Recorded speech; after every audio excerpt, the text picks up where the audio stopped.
नमस्कार, स्वागत है आप सभी का आज के खास कार्यक्रम खास मुलाकात में। आज हमारे साथ स्टूडियो में मौजूद हैं श्रीमान अमराराम जांगीड़ जी, जो कि सफल उद्यमी, समाजसेवी और भामाशाह तो है ही, साथ ही आप अखिल भारतीय जांगीड़ ब्राह्मण महासभा के अंतर्राष्ट्रीय अध्यक्ष पद पर आसीन हैं। नमस्कार, स्वागत है आपका हमारे स्टूडियो में। नमस्कार। विश्वकर्मा टुडे न्यूज़ के अंदर आप लोगों ने मुझे जो बुलाया उसके लिए बहुत बहुत धन्यवाद। नरेश जी, आप बहुत अच्छा कार्य कर रहे हैं समाज के लिए। और मैं आज श्रीमान स्वर्गीय श्री आर.पी. शर्मा जी को बहुत बहुत श्रद्धासुमन करना चाहूँगा, जो कि हमारे समाज के समाज हितैषी थे और हमेशा वो हमारे समाज के कार्यक्रम के अंदर, हमारे प्रोग्राम के अंदर बहुत निस्वार्थ सेवा समाज के लिए दी है। उसके लिए सत नमन है उनको। सर, हम आपके शुरुआती जीवन के बारे में जानना चाहेंगे। नमस्कार नरेश जी। शुरुआती जीवन मैं कहना चाहूँगा, मेरा नाम अमराराम जांगीड़ है जी। और बेसिक हमारा जो गांव है ओशिया तहसील के अंदर भीकुमकोर है। और वहाँ से मेरे पिताश्री जोधपुर आए और जोधपुर में आकर के उन्होंने नॉर्थन रेलवे के अंदर जॉब किया जी। और जॉब के साथ साथ में ही हमारा प्राइवेट बिजनेस भी था, जो कि हम राजस्थान कॉन्ट्रैक्टर भी थे फर्नीचर के। मेरे 3 भाई हैं और 1 बहन है। पुखरा जी मेरे से जो छोटे हैं, जो एडवोकेट हैं। विष्णाराम जी मेरे साथ में दुबई व्यवसाय में थे और देवाराम जी जो कि गांव में अपने फार्म हाउस देखते हैं। और सबसे बड़ा काम देवाराम जी का कि उन्होंने मेरे माँ बाप की ओल्ड एज के अंदर सेवा की। और इसी तरह से मेरा शुरुआती जीवन रहा। मेरी एक सिस्टर है जो कि जोधपुर में ही रहती है और उनका बेटा एक नीरज है जो कि अहमदाबाद में आर्किटेक्ट है और वो जॉब कर रहा है। बहुत बढ़िया। वैसे मेरा फैमिली ट्री का मैं कहना चाहूँगा कि मेरे स्वर्गीय पिता श्री हजारी लाल जी जो रेलवे में जॉब करते थे और मेरे एक छोटे भ्राता पोखरा जी जो जांगीड़ है जो कि एडवोकेट हैं। छोटे भ्राता विष्णाराम जी हैं जो कि दुबई में व्यवसाय करते हैं और छोटे भाई देवाराम जी हैं जो कि हमारे गांव के अंदर हमारे 4-5 फार्म हाउस है उसकी देख रेख करते हैं और गांव में रह के वो माता पिता की सेवा करते हैं। और जहाँ तक मेरा एजुकेशन का ताल्लुक रहा है, मैंने शुरू से लेके 1 से 10 तक मैंने जोधपुर में पढ़ाई की थी। और पढ़ाई करते करते एक समय ऐसा आ गया था कि हमारा खुद का बिजनेस था और बिजनेस में कुछ लॉस होने के कारण मुझे यही लगा कि मुझे अब हिंदुस्तान में नहीं कहीं बाहर जाके मुझे कुछ करना चाहिए। तो मैं 1978 में हिंदुस्तान छोड़ के बाहर दुबई में गया और वो मेरी आज 46 ईयर से मेरी कर्म भूमि है। सर, हम आपके व्यवसाय के बारे में जानना चाहेंगे और आपका विदेश का अनुभव कैसा रहा है उसके बारे में आप थोड़ा बताएं। कि मेरा सफ़र एक्चुअली मैं हिंदुस्तान से जब निकला था 1978 से, तो आज मुझे 46 ईयर्स हो गए और मैं आज दुबई में हूँ। और दुबई में मैं जब गया था तो एक कंपनी के अंदर कलपत्रों के अंदर मेरा जॉब था और मैंने मेरी लाइफ एज ए कारपेंटर शुरू की थी और वहाँ से हमारी शुरुआत होते होते मैंने एक इंग्लिश हॉस्पिटल में जॉब किया था 12 साल। और फिर मैं CBFS cricket benefit fund series जो शारजा में होते थे उसमें भी रहा हूँ। और उसके बाद में 1991 के अंदर मैंने अपना खुद का बिजनेस वहाँ पे शुरू किया था, जो कि इंटीरियर के नाम से एज ए राजस्थान कारपेंट्री छोटा सा दुकान था, वहीं से शुरुआत की थी। और उसके बाद श्री विश्वकर्मा भगवान की कृपा से आज हमारी फैक्ट्रियां हैं, 2-3 फैक्ट्रियां हैं और हमारा एक रेस्टोरेंट भी था पहले और आज भी हमारी 3 कंपनियां हैं और आज हमारे बच्चे वहाँ पे काम संभाल रहे हैं। बहुत बढ़िया। और उस बिजनेस में हम लोग ने पूरे वर्ल्ड के अंदर हमने प्रोजेक्ट्स किए हैं। अमेरिका में किए हैं, ऑस्ट्रेलिया में किए हैं, हमारी जितनी भी गल्फ कंट्रीज थी वहाँ पे हमने प्रोजेक्ट्स किए हैं और लेबनान में किए हैं। तो काफ़ी ऐसे प्रेस्टीजियस प्रोजेक्ट हम लोगों ने किए हैं। और मेरा बेटा आर्किटेक्ट है जिसने लंदन से की थी आर्किटेक्चर, प्रदीप और मनीष आज वो बिजनेस संभाल रहे हैं और आज बहुत अच्छा बिजनेस कर रहे हैं। आज हमारी 3 कंपनी है वहाँ पे, एक हमारी अजमान में फैक्ट्री है, एक हमारी दुबई में है। तो इस तरह से हम लोग हमारा व्यापार दुबई में इतने सालों से कर रहे हैं। बहुत बढ़िया। जहाँ तक अनुभव का सवाल है, दुबई के अंदर एक अलग टाइप से बिजनेस है और जब भी हम गए थे वहाँ से शुरू से हमारी मशीनरी पे ज़्यादा जोर था। हैंडवर्क बहुत कम हुआ करते थे। जी। और वहाँ पे जो बिजनेस करने का एक तौर तरीका बिल्कुल अलग है। वहाँ पे हमें मतलब जो हमारी टर्म्स एंड कंडीशन एग्रीमेंट पे जो होती है हमें वो फॉलो करनी पड़ती है। जी। और हम कहीं भी अगर कोई मॉल में या किसी जगह पे काम करते हैं तो एज पर ड्राइंग अप्रूवल होने के बाद भी हम लोग वहाँ पे प्रोजेक्ट कर सकते हैं। जी। और जहाँ तक है कि वहाँ पे दुबई के अंदर मल्टीनेशनल्स लोग हैं, जी। तो हमारा अनुभव ये रहा कि हमने पूरे वर्ल्ड के मल्टीनेशनल लोगों के साथ में काम किया जी। और हमारा उसमें हिंदुस्तान से भी बेहतर हमें अनुभव मिला वहाँ पे। जी। लेकिन ये भी कहना चाहूँगा कि आज हिंदुस्तान भी बिजनेस में बहुत आगे है। बिल्कुल, बहुत बढ़िया। सर, अपने व्यवसाय की उपलब्धियों के बारे में बताइए। व्यवसाय की उपलब्धियां तो हमें आज जो कुछ भी मिला है वो व्यवसाय की उपलब्धि है। जी। लेकिन जहाँ तक अवार्ड का सवाल है तो मुझे काफ़ी अवार्ड से नवाजा गया। जी। आज मुझे दुबई में भी बेस्ट इंटीरियर का अवार्ड भी से खिताब से नवाजा गया। जी। और भी काफ़ी हमें यूरोप के भी अवार्ड्स मिले और दुबई के हमारी लोकल जितनी संस्थाएं उनसे भी काफ़ी अवार्ड मिले। जी। और सबसे बड़ा अवार्ड मैं उस चीज़ को मानता हूँ जो कि हिंदुस्तान के अंदर मेरे समाज ने मुझे जो मान सम्मान दिया वो एक मेरे लिए सबसे बड़ा अवार्ड था। बहुत बढ़िया। सर, जब बात आती है समाज की, तो समाज सेवा में आपका रुझान कैसे हुआ और आपके प्रेरणा स्रोत कौन रहे? नरेश जी, समाज सेवा का तो ऐसा है कि जब मैं बचपन में ही मतलब मेरे पिताजी के साथ था और पिताजी का भी यही शौक था कि वो समाज सेवा करते थे जी। और हर गरीबों की सेवा करना, उनका उपचार करवाना, इसी तरह से मैं उनके साथ में बचपन से लगा रहा। जी। और उसके बाद में जब मैं दुबई गया तो मेरा ध्येय यही था कि अगर चाहे कुछ भी हो जाए, मैं सर पे पत्थर भी ढोलूं, मजदूरी भी कर लूंगा, जी। लेकिन मैं मेरे माँ बाप की सेवा पहले करूंगा। और उसी के प्रेरणा स्रोत होने के नाते मैंने दुबई के अंदर हमारे जितने भी भारतीय लोग वहाँ रहते थे, जी। जो कोई किसी को समस्या होती थी, किसी की लाइलाज बीमारी होती थी या किसी कारणवश उनकी अगर मौत भी हो जाती थी तो उनको उनका सब उनके परिवार तक पहुंचाना, और ये शुरू से 1983 से मैं वहाँ पे रेगुलर कर रहा हूँ।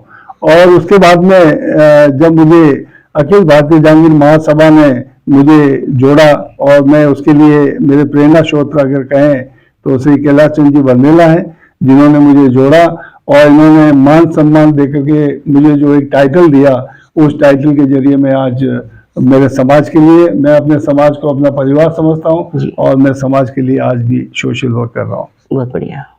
सर, समाज सेवा में आप किन किन पदों पर आसीन रहे हैं? समाज सेवा में मैं पद तो नहीं कह सकता, मैं उसको एक सेवक के रूप में मैंने एक्सेप्ट किया है।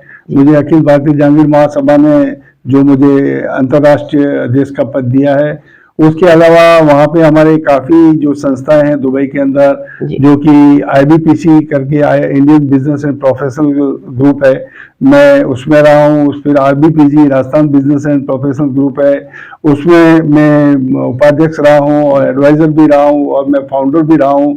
उसके बाद में अभी हमने VBPG का वहाँ पे फाउंडेशन किया है, उसमें VBPG के अंदर हमारे सभी समाज बंधु हैं, उसके आज 500 मेंबर हैं और हमारे जितने भी राजस्थान के हमारे समाज सेवी हैं वो इस ग्रुप में जुड़े हुए हैं, तो उसका भी मुझे अध्यक्ष पद का दायित्व दिया गया है।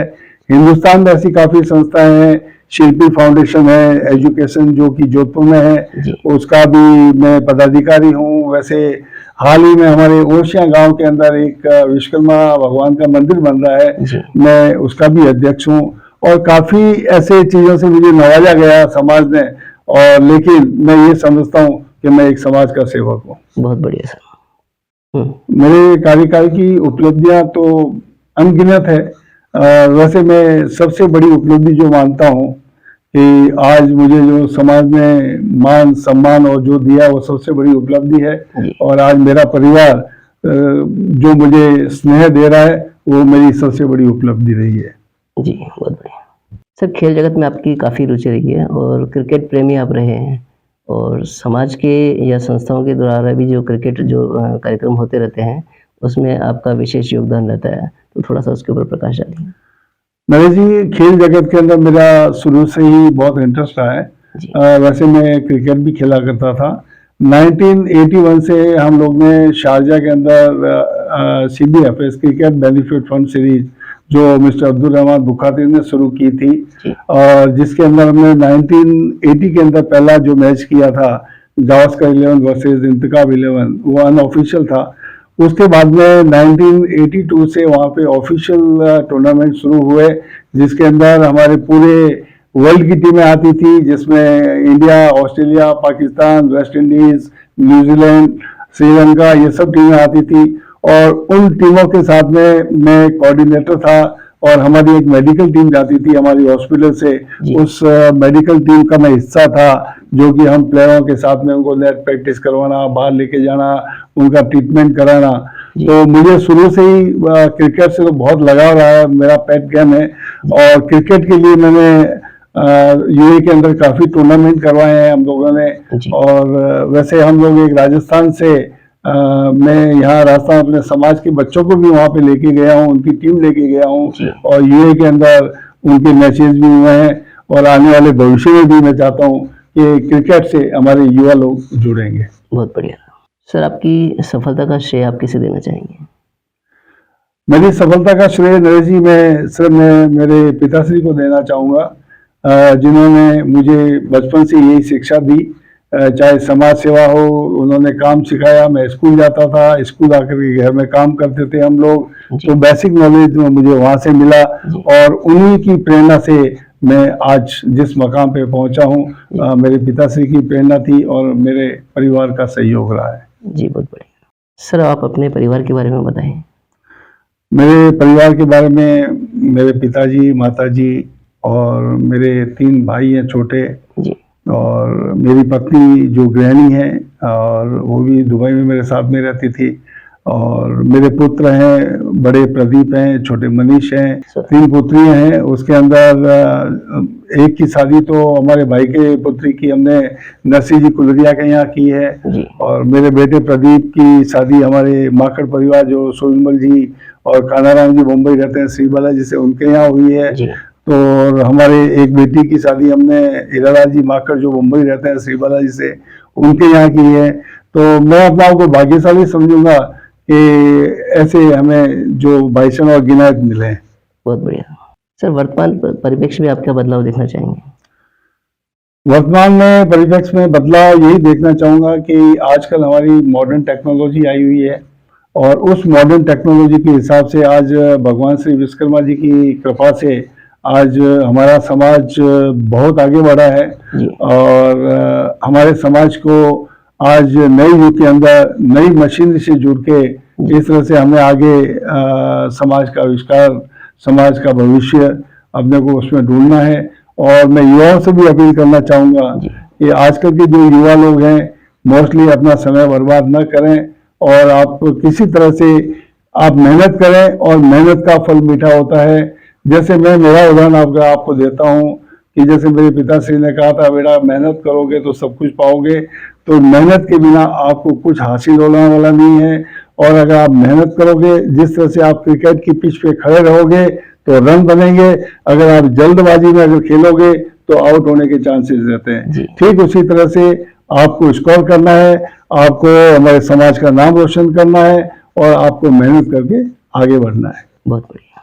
और मैं युवाओं को ये भी संदेश देना चाहूँगा कि आप सभी को जैसे ज्ञात है कि नर्सी ग्रुप ऑफ कंपनी जो है, आज उन्होंने पूरे हिंदुस्तान में नाम कमाया है, जिन्होंने संसद बनाई है, जिन्होंने G20 का इंटीरियर किया है। तो आज उन्होंने देश भर के अंदर हमारे समाज का नाम रोशन किया है। ठीक उसी तरह से युवा भी मेहनत करें और आगे बढ़ें। सर, समाज बंधुओं के नाम आप क्या संदेश देना चाहेंगे? समाज बंधुओं के लिए मैं एक यही संदेश देना चाहूँगा कि सभी समाज बंधु एक गुट हो, और जिस तरह से कि हम जांगीर, सुथार, तरखान, वंश, इस तरह से जो भेदभाव रख रहे हैं वो भेदभाव नहीं होने चाहिए।